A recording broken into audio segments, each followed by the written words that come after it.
Agora um pouquinho sobre dominação cega, né?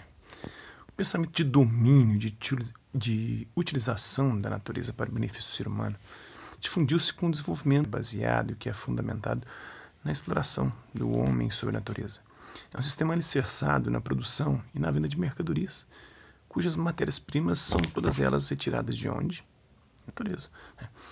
Não se trata mais de admirar a natureza ou de perceber sua unidade, de conhecer seus fundamentos, como pretendiam os filósofos naturalistas, em especial os Além disso, quando olhamos a natureza como algo a ser dominado, criamos um estranhamento em relação a ela, né? O que significa que a gente não se reconhece mais nela. Então nós estamos meio que alienados da natureza. E o que é a alienação, né? Neste contexto? É o alinhamento, é o estranhamento, é a separação. O que os homens querem aprender da natureza é como empregá-la para dominar completamente a ela e aos outros homens. Nada mais importa no sistema capitalista atual.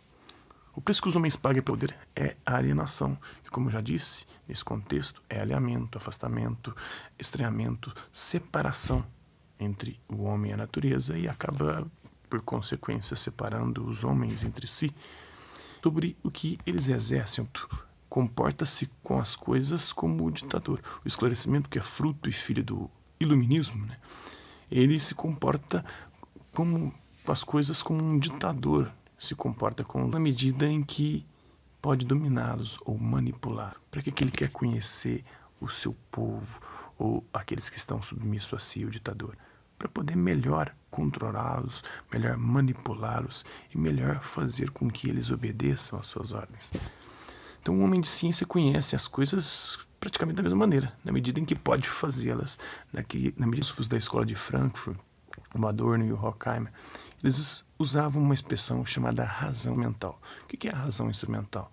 Você usar a razão como um instrumento de dominação, de manipulação, de exploração, de controle do mundo atual e das pessoas também. É engraçado que a direita fala muito e muito mal da escola de Frankfurt, mas isso ela própria usa. Quando ela fala, por exemplo, que o Jorge Soros, a nova ordem mundial, o que ela faz? O que eles fazem?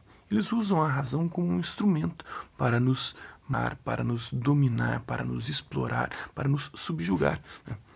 Então a razão instrumental designa isso, né? Um significado instituído plenamente a partir da ciência moderna e que se acentuou com o iluminismo. E a direita também costuma criticar o iluminismo, assim como a escola de Frankfurt também critica, né? Nesse momento a razão teria se desvinculado da reflexão sobre os fins mais gerais, que deveriam guiar os procedimentos racionais. Assim, conceitos e valores como humanidade, liberdade, justiça, verdade, igualdade, felicidade, que não poderiam ser mensurados, esses valores não podem ser mensurados, não medidos, não podem ser classificados. Então eles deixaram de pertencer ao âmbito da razão.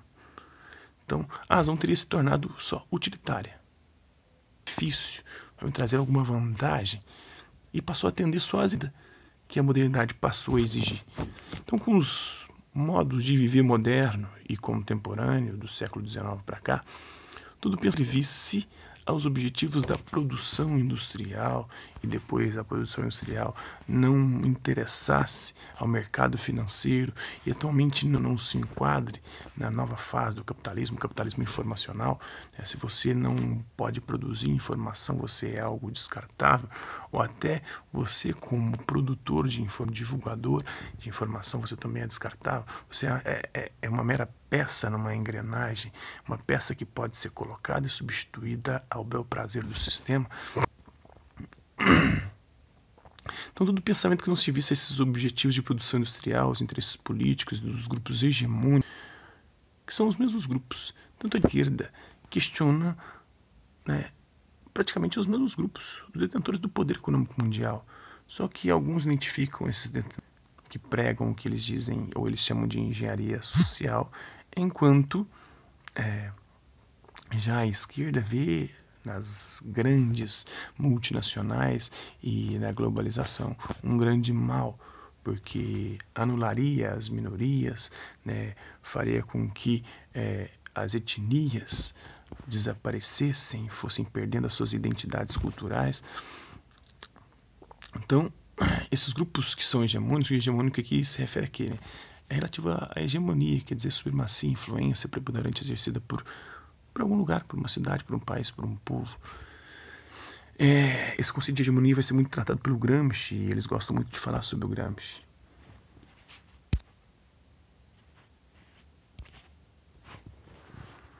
Tanto à direita quanto à esquerda.